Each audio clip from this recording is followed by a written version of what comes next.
So I was on a film set fairly recently on a pretty large scale film, and as an actor, so I was on the set, and I was stunned at how nobody knew what was going on. So that's one of the reasons I wanted to talk to you about this. Is there was a distinct lack of leadership on the last film set that I was on. Although there was a ton of money being spent and there was a lot of people doing a lot of stuff, it seemed like barely controlled chaos. Like it was just at the point of completely falling apart, and it didn't. And maybe that's the beauty of that business. It's interesting you said that nobody knew what was going on your set on a corporate video. They're not going to mess around your client. They want your client expects to see results. So there's not a lot of room to play around, and there isn't room to play around on a set. If there's all this chaos going on, person holding the purse strings shows up, sees what's going on, sees this mess, you could end up getting your film shut down. You could have your reputation destroyed, professionalism, starts going out the window or probably left if there is that much chaos going on your set. Tell me what skills a leader on set, whether it is your director, your AD, your director of photography, what are some practical skills that a leader needs to have in that environment, whether it's a film set or a corporate video or a commercial? When you step onto those, what do you like to see from the leadership that are there? On any given occasion, if you hear interviews from big film sets where you've had known actors and talking about specific directors, they're always going to say the phrase, they know what they want. That is absolutely the key. If you have somebody who doesn't know what they want, doesn't have at least an idea mapped out in some way, shape, or form, you're going to have trouble. You don't want somebody who is just, well, we might do this or we might do that, try to play the artistic, crutch or something like that. I mean, there's some that are out there and can be very effective at that, I'm sure. But if I'm involved with a production, I want to be working with somebody who is definitely going to know what they want, where they have that North Star that they want to get to, and know how to get there, or at least have some clue. You hear about most directors, whether they're famous or not, they tend to have to be some sort of general. They have this natural confidence to, bring everyone forward. I think we all had this picture in our heads of the barking director who has just flights of fancy trying to be like, oh, let's do this, and just very much not on, following any sort of plan. Somewhere there better be a kernel in there of something that people can understand and get to. And in many cases, when you don't have a lot of time, you got to communicate it quickly. So yeah, that's huge.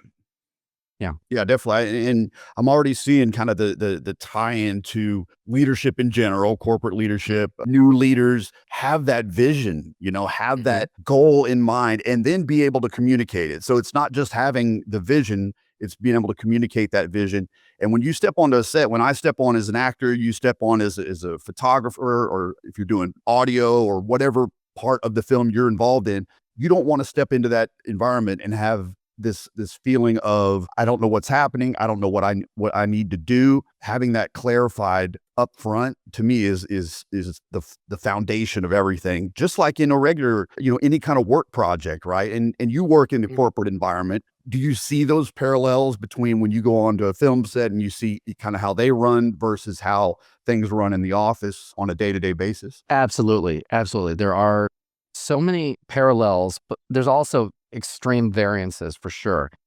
But in the case, obviously, you've got on the corporate side, everybody is, they're salaried. So if you have objectives to meet, quotas, you've got quarter by quarter what your plans are within that quarter, what are your objectives, month to month within that quarter, sales numbers, quarterly business reviews, that sort of thing. And then on film sets, it's project based. So that's the biggest difference. Now, when you finish a project in a corporate environment, well, there's always the next project you've got to get to, the next transformation you've got to complete.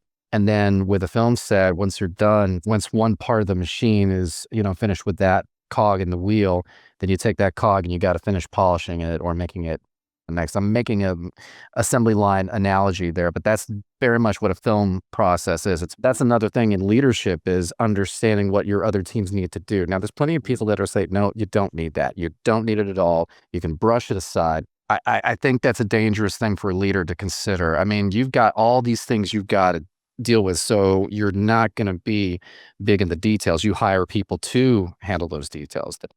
makes a lot of sense. But if you don't respect what they have to do or don't have some understanding, even if you don't have empathy for what they have to do, you still have to understand what they need to do. And that bothers me when I see leaders who don't understand what other people have to do to get the job done for their vision.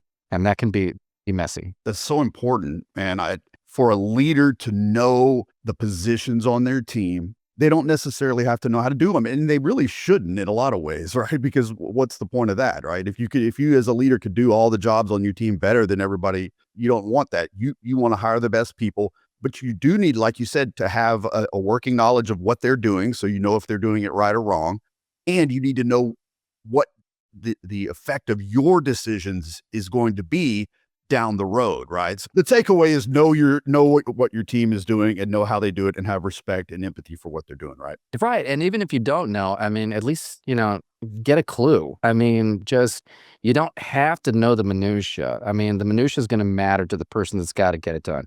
And when you're leading a film, whether as a producer or a director, in terms of direction, you're more worried about, do we have the light we need so that we can accomplish the shot? A producer's going to be worried about, okay, getting all that together as a microcosm of your overall objective of getting your piece of content finished and packaged and outdoor for wherever it's got to go. And that's where everything aligns to, like, I know in Hollywood, the difference is that everybody is concerned with the return on investment. And it's another reason why people are risk averse. When you have that many people and that much money and something turns out to not work well and not give you the return on investment, it's no wonder people are afraid to take a chance on anything new. If you're in an office situation and you're with an intact team, and you develop trust over time, that's typical. But on a film set, or especially on a project like you're talking about, when it's a short-term project, what can a leader or director do when they're coming into a short-term project to establish that trust with the crew and with the folks that are working on the project? It's tricky because if you've got a well-established crew that already interrelates and knows what they want to do, it's tough bringing in a new leader, let alone just a new addition to the team. Everybody's got to learn the dynamic. What I'd love to see is a leader that takes the time to understand the dynamic first before trying to figure out, is there a different or better way to do it? If the sole purpose is to come in and just to change everything, you've lost the battle already, because those people will not trust or respect you. I've recently come to a situation where I've joined a new team, and my first thought about that is, how do I show up when they need, or if they need some assistance, how can I help? And that way, it's very much a servant leader kind of mentality if you do it from the top down, because then you're like, what can I do to help you? Because when you're a leader, it's not about you. The narcissistic nature, or that itch to want to be thinking about yourself, has to get checked at the door. People want to be understood and respected for what they do.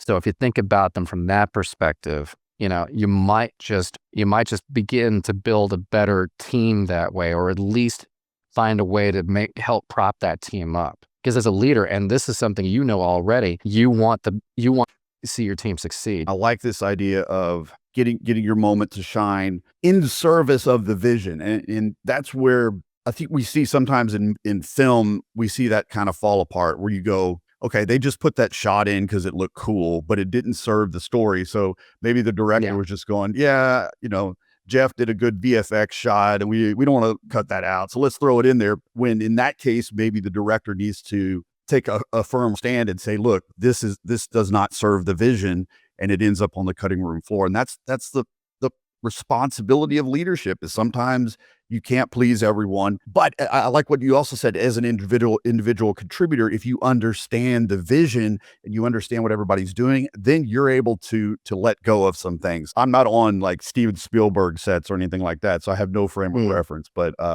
what are your thoughts about directors that allow for creativity and allow for other people to have input during the process? Well, and they're very judicious when they do. The best leaders, I think, give you that room, or actually intentionally set it up so that if we have enough room here, somebody's going to give best work and it's going to help this thing grow into something better. And then conversely, back to film, one of the greatest director-composer relationships that I can see in terms of, how one respects the other, John Williams and Steven Spielberg. You've heard them in interviews one way or another talking about how much one respects the other. John Williams has gone on record as saying that Steven Spielberg is very, very musical, oftentimes has come to, Spielberg will remark in liner notes on the soundtracks that have been released of John Williams' scores for his films about how it took Williams' music to really galvanize and drive their motion picture.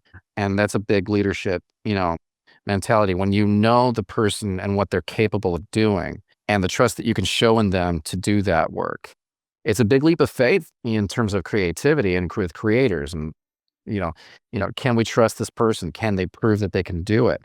And sometimes it just takes that one shot, that one chance, and somebody will deliver.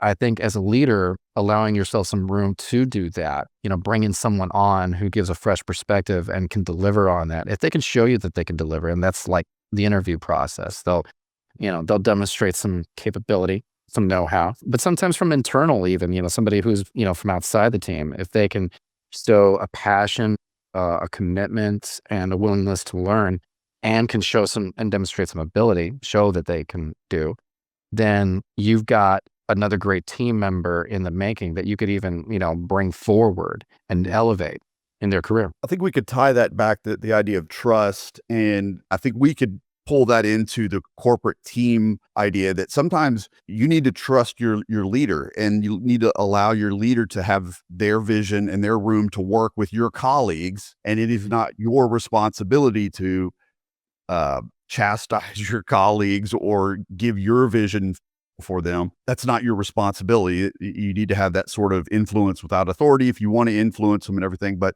that's one of the worst things that you could do is interfere with your supervisor's job, which is to manage the people on the team. That goes into the same concept you're talking about on film. The director has a vision, and let the director direct their actors. That's one of their primary responsibilities. That's good. Well, as we start to wrap up, tell us about your latest project and what you did on it, where we can find it, and where we can watch it. Thank you for this opportunity and for the opportunity to talk about that as well. Most recently, and it's just become available on Apple TV. I was fortunate enough to be a part of a production called The Arias Project. It's from director Dana Cowden-Heath and her production company in South Austin called Buffalo Productions. And I was composer of the score for that film. It's a roughly 96-minute feature. And we premiered it this past January at the Miami Science Fiction International Film Festival. They call it My Sci-Fi for short. And we won 8 awards, including Best Music Score. So I'm very, very proud of that milestone in my independent film career. And so flash forward all these months later, and yeah, we just heard, I think maybe 2 weeks ago, that it's now available on Apple TV+. It's also available on Amazon. And it was a lot of fun to write music for that and come up with ways to, make people feel on edge. And that's one of the coolest things about being able to do this kind of stuff, is that we have the both privilege and responsibility of making people feel things or eliciting an emotional response. Not all that different from a leader and eliciting the best out of their people. It's a tremendous privilege and responsibility when you have that. And another one that you can see behind me, this poster here, I had a short film made, again, directed from the same director, same production company. I wrote a short film screenplay, and that actually last year won Best of Fest at a film festival in Austin called Screen ATX. I think it's changed its name since to the Austin International Film Festival, but I had the great privilege of that. We had named actors in that one too, so it was interesting spending 3 days with Eric Roberts and Sean Young on something I wrote. That's awesome.